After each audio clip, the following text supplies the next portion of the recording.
Welcome to the new era of college sports, revenue sharing. Jedediah Collins here with the Money Vehicle Movement podcast, where we're trying to make financial literacy more current and possibly even a little cooler. As a former collegiate athlete and former NFL player, this is combining a few of my passions. Today, we're diving into a game-changing shift in college athletics called revenue sharing. For years, the debate has raged about compensating college athletes, and now it's becoming a reality. The changing landscape is being felt more now than ever. A few years ago in 2021, we passed the NIL era, name, image, and likeness. College athletes could start getting paid from outside sources. But today I want to paint a picture of what's changed in college sports, again relating to their compensation. We're moving away from the old model where college athletes just received scholarships but no direct pay. As I just mentioned, we saw a rise in NIL, deals where athletes began earning money through endorsements, but again, they were outside third parties. Today, this new era of college sports sees the universities start to share revenue directly with their athletes. The college is splitting the income with the players. This is all part of the evolution as to why I no longer work with, nor should you call them, student athletes, but we have evolved to watching business athletes play collegiate athletics. So how does this revenue sharing work exactly? According to the data, colleges will be distributing $20.5 million of revenue to their athletes. The College Sports Commission, using the NIL Go portal and Deloitte to comply, will likely be tasked with managing these systems.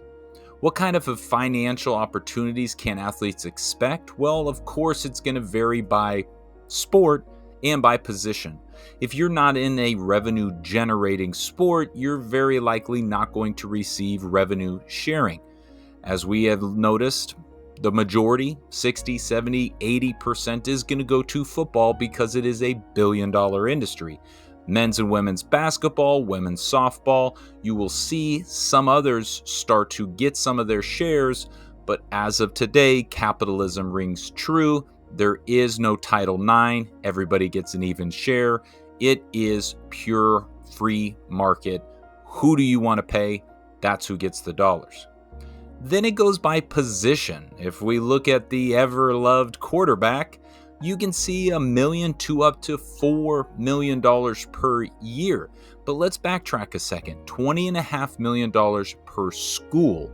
They get to decide then, let's say in the Big Ten, 75% or $16 million are going to go to the football team. Then the coaches have to create their own salary cap, just like in the NFL, and they only get $16 million because that is what designated to them. So if you do get that ace Heisman quarterback for $4 million, you only have $12 million left to go support and supply the rest of your team. Again, opportunity cost, financial decisions, and weighing how to go and win this game.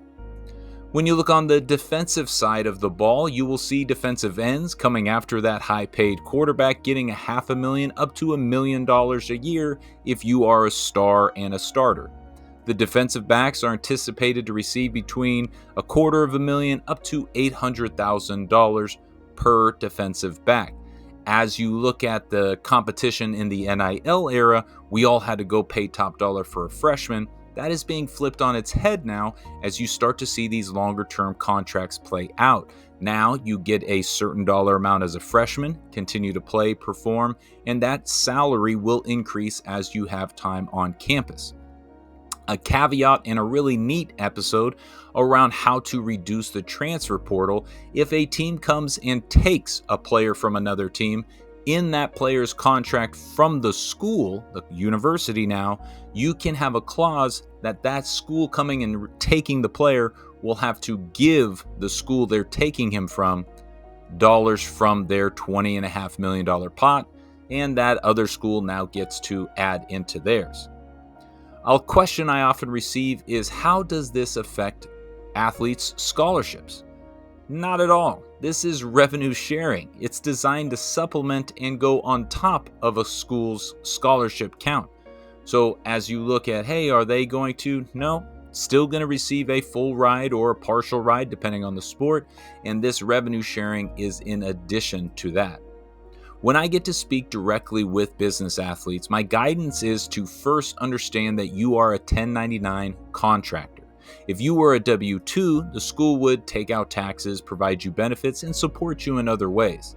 Since you are a 1099 contractor, you're going to be responsible for handling your taxes and providing your own benefits. It's imperative to consult with a financial professional or even a team to figure out how to manage this income effectively. But why I call them business athletes is because they are walking, talking, and breathing brands. 1099 contractor is a big fancy word of saying entrepreneur. You run your own business. So these business athletes must think about getting professional, setting up an LLC for liability protection, as well as just a public perception of I am running my business the right way. You need to know what business deductions you can take and keep thorough records throughout the year. Again, now you need to speak the language of money and act like a business owner. These athletes are essentially becoming business owners, and we advocate for them to use the money bucket system as if they were an individual, but now just with the frame of a business. How can they allocate every dollar into specific categories and give them a job to go to work for them?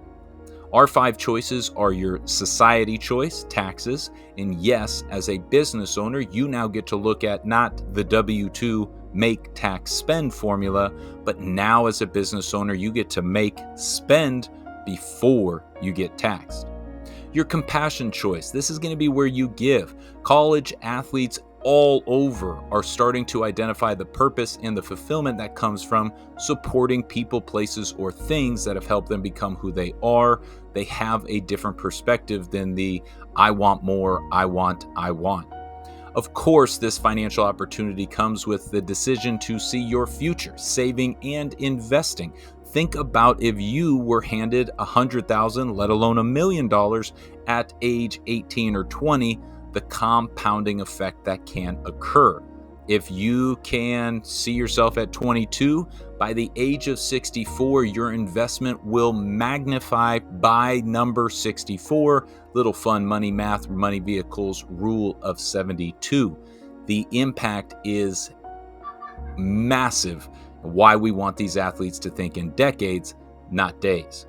And then you do get to look at your past and your present choice, how it relates to your burn rate, ideally setting up a portfolio paycheck system that we'll address in a future video. How does this break down? Well, let's conservatively look at a $50,000 revenue share. If you're making $50,000 a year, ideally you would begin to allocate about 30% of that to your future, looking at that compounding effect. You are going to have to set aside about 25% for taxes. Now, that may come down with deductions and with calculations, but again, you have federal, you have state, and you have 2 times the FICA, which is 15.3% right out the gate. Then you start to add in that compassion of what you want to give, and you're left with about 40% on your burn rate, identifying about $1,600 per month that you get to actually live on. Doesn't seem as much as that $50,000 paycheck you thought you just received. What does this mean for the future of college athletics as a whole, not as an individual business athlete? It is a turning point in all things college sports. It may also create a wider financial gap between revenue generating and non-revenue generating sports, potentially jeopardizing things like Title IX compliance. It is also going to put a massive gap in between the top tier programs, Power 4, and everybody else trying to compete. Even teams in the SEC and Big Ten don't necessarily have $20 million from the university to go and compete. Also, there will still be room for NIL and collectives, but this new revenue sharing model is the biggest piece of the puzzle and where most universities will play. But if you are looking at the top 10 football teams in the country, you cannot just look at a $20 million salary cap. You're going to have to almost double that in your NIL. 20 million from the university, 20 million from your collective and NIL opportunities outside. Again, you want that top spot, you want that trophy, it's going to cost you. And today, we are no longer hiding behind scholarships or any other form. It is pay to win. College athletics is an evolving landscape, and everyone involved, athletes, universities, and their governing bodies, needs to adapt. It will be interesting to see how all things play out, but for right now, we can bet that the one surefire person that is going to win is Deloitte. If you are selling gold equipment to gold miners, you always win. They have to and get the opportunity to make sure each of these NIL outside deals are going to be relative to the athlete's market share. That is a nuance and a new information as we have again this summer shifted away and into a new era of college athletics. Today, business athletes and hundreds of millionaires walk around our college campuses. We hope they go to class. We know they need to speak the language of money. But the question remains, is this new era of college sports one that you are going to tune into? Right now, the numbers are saying yes. This is the Money Vehicle Movement Podcast. Appreciate you listening. We will see you at the next stop.